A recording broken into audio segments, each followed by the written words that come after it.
Two of the 12 lost basketball tournament games by 1 point within days of each other. One missed a game-winning layup. The other launched a half-court shot at the buzzer that hit the rim. They were crushed. But the moment I'm still thinking about wasn't the shots.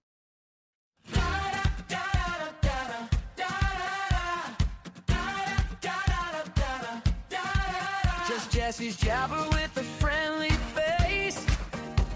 Welcome into your favorite space. If it's on his mind or it's in the air, and you've got a minute, drag up a chair. It's a little bit of this, a little bit of that.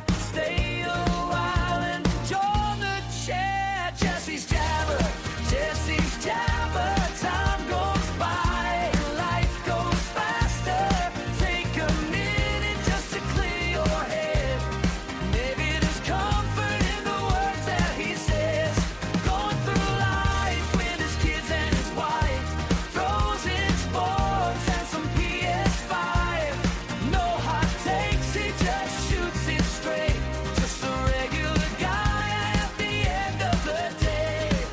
If you found your way through the endless noise and clatter, listen in, maybe tell a friend. This is Jesse's Jabber.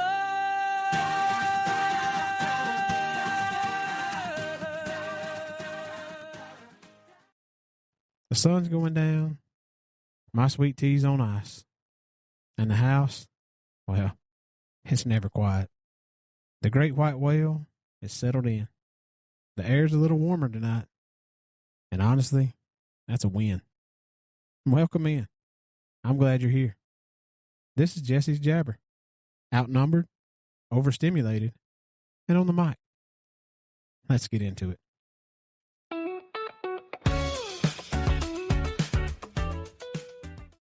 Lately, I've been thinking about the highlight reel world that we live in. You know the one. Every family photo is perfectly color coordinated. Every kid, straight A athlete. Nobody ever melts down in the middle of the grocery store. Everything looks polished. Everything looks easy. But when you got a house full of kids, the highlight reel is the first thing to go. Because real parenting, it isn't polished. Sooner or later, you realize you have to choose between, do I want my kids to look good or do I want them to be good? Youth sports, they have a way of bringing that question into focus. And back in January, 2 of the 12 had those pressure moments within days of each other. Our 10-year-old had the ball late in the game. He drove hard toward the basket, trying to win it, full speed, all heart. He collided with another kid on the way to the rim. The ball popped loose. Suddenly, it's going the other direction. Turnover. Game over. Just a few days earlier, we'd watched his brother, our 12-year-old, experience his moment too. Clock running out, he launched a half-court shot right as the buzzer sounded and hit the rim. Both games were lost by 1 point. If you're a parent, you know what comes next. 2 crushed kids.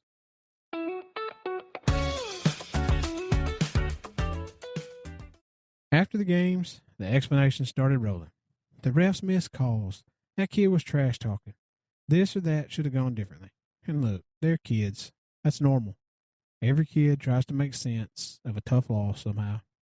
Sometimes even the grown-ups do too. But that's where parenting actually happens. Not when things go right. When things go wrong.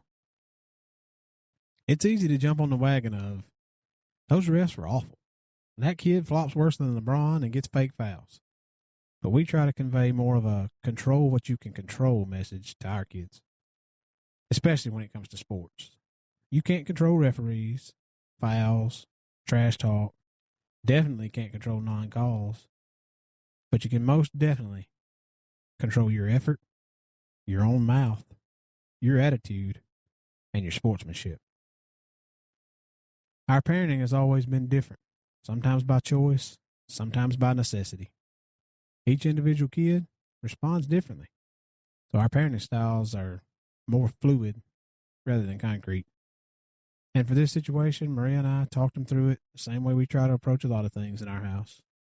Yeah, maybe the refs missed something. Maybe the other team was chirping. But none of that changes the real question. Who are you going to be when things don't go your way? Because life doesn't promise fairness. It reveals character. And that thought made me remember something from that first game.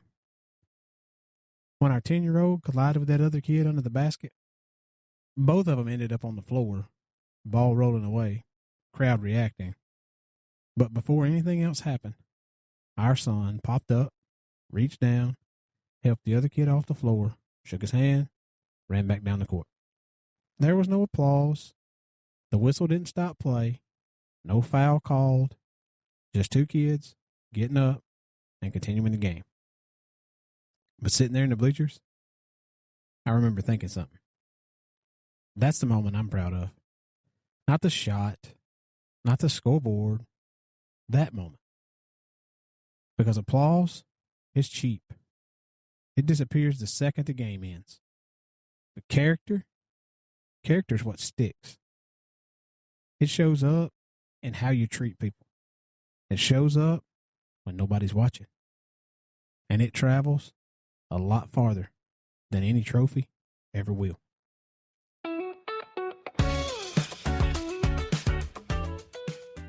And fast forward to this week. Our 16-year-old has been going through a stretch where things just feel heavy. If you listen to the previous episode, you've heard a little bit of his story. If you've ever walked through mental health struggles with a kid, you know the kind of season I'm talking about. Some days are good, some days are harder. One evening I noticed something that stopped me for a second. Our 10-year-old wandered over, sat down next to his older brother. No speech, no big dramatic moment. He just jumped into whatever his older brother was doing. Talking with him, trying to get him laughing, trying to pull him into a game. Nobody told him to do that. He just did it. And later that same week, our 14-year-old said something about the 10-year-old that stuck with me. He said one of the things he likes the most about his little brother is that he'll play with anybody. Any age, any game, it doesn't matter. And suddenly, that moment back in January popped back in my head. Helping that kid off the floor. Nobody coached that. That's just who he's becoming. And moments like that remind me that when our kids are little, we think the big moments are the wins, the trophies, the big plays, the highlight shots. But the longer we do this parenting thing, the more we realize that scoreboard doesn't tell the whole story. Sometimes the biggest win isn't the shot going in. Sometimes it's the instinct to help someone else up. Sometimes it's sitting beside someone who's having a hard day. Sometimes it's jumping into a game with anybody just so everybody can be included. That's the stuff that lasts. That's the stuff that turns kids into decent adults.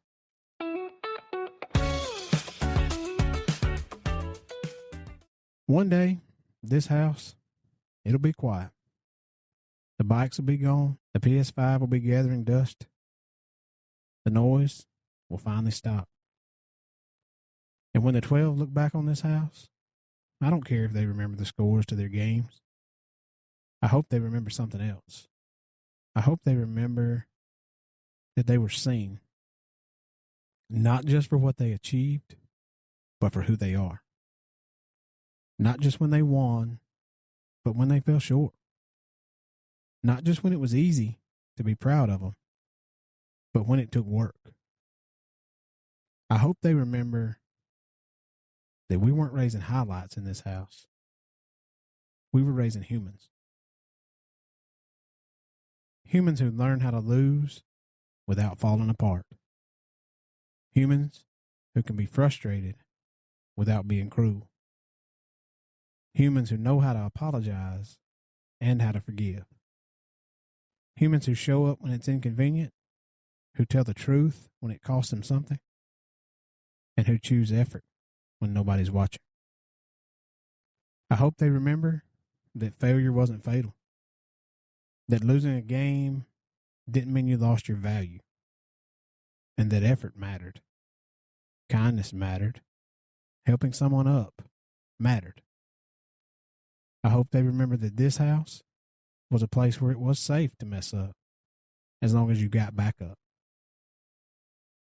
And I hope they carry that instinct into the world to be the kind of person who helps someone up off the floor, even when nobody's clapping.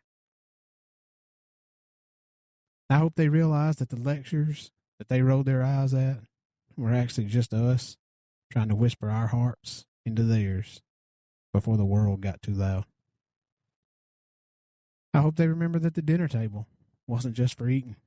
It was sanctuary where every story had a seat and every feeling had a home. A space where their opinions were weighed with respect, even when we disagreed. When they walk through their own front doors, decades from now, I hope they don't feel the need to be perfect to be loved. I hope they remember the sound of laughter echoing off these walls. The kind of messy, breathless laughter that happens when nothing else is going right, but everybody's together. I hope they remember that when life felt heavy, someone always sat beside them. Not to fix everything, not to lecture, just to be there. To remind them that they didn't have to carry it alone. Because the world will hand them enough pressure to perform. There'll be enough voices telling them they're only as good as their last win.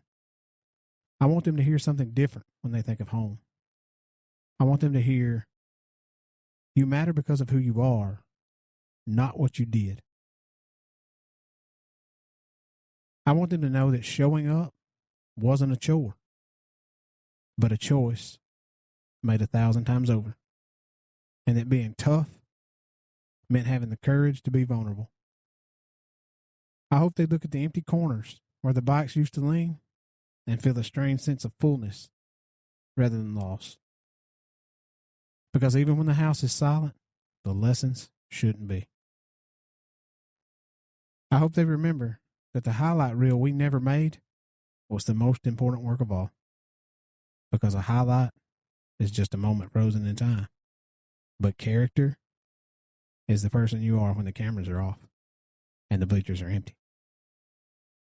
I hope they realize that doing the right thing when it was hard mattered more than doing the easy thing so they could win. And even when they weren't the star of the show, they were an essential part of the team because supporting others is a superpower of its own. I hope they remember that a mistake wasn't a mark against them, but a bridge to getting better. I hope they look back and realize we didn't care about the trophies gathering dust on the shelf. We cared about the way they treated the kid that didn't get one. I hope they remember that winning was never the goal. Growing was. I want them to walk into the world knowing that their value isn't tied to a batting average, a GPA, or a scholarship. I want them to be the kind of people who notice when someone is struggling and have the instinct to step in. Not because it looks good on a resume, but because it's just who they are.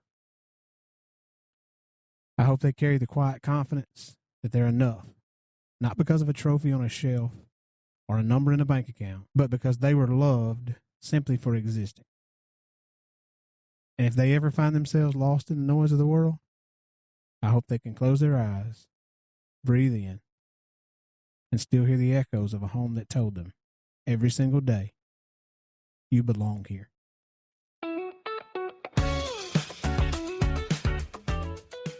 Because the truth is, one day it will be quiet. One day the cheering from the sidelines will fade into a memory. This house will be a little emptier.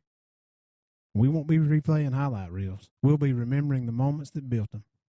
The hard conversations, the repeated corrections, the slammed doors, the late night footsteps in the kitchen, the arguments over nothing, and the laughter over even less.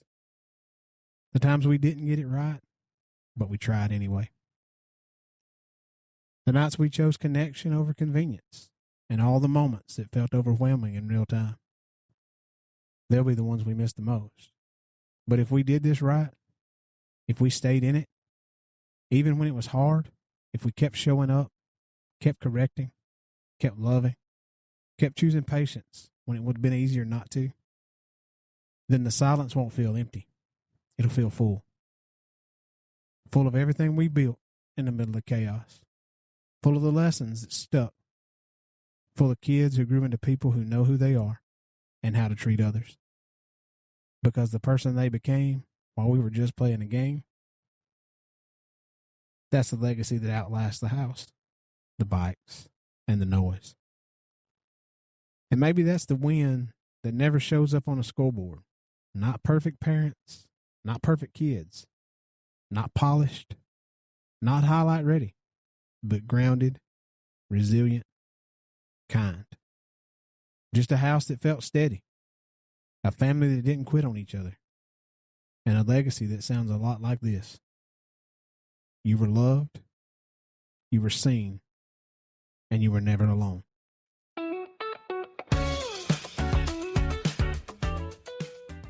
So yeah, back in January, the scoreboard said we lost those games.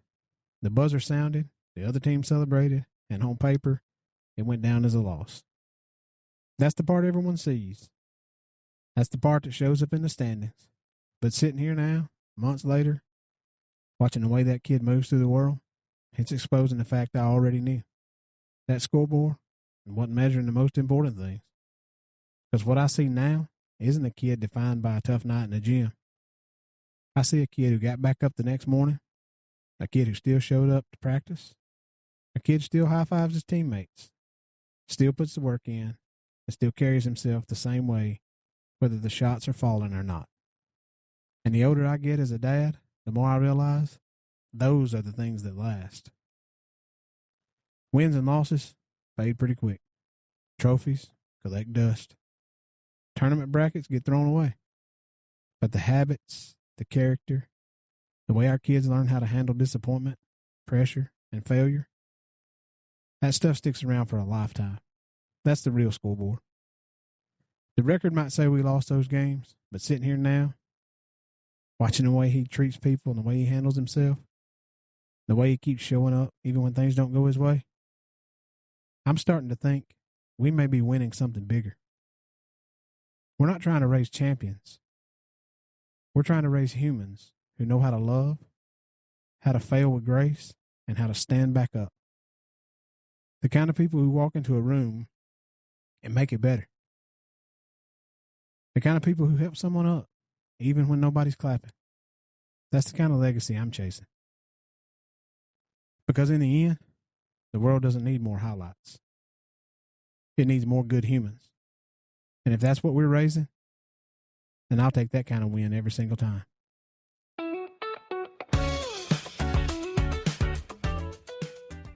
Thanks for spending a few moments with me. I hope you'll stop in again.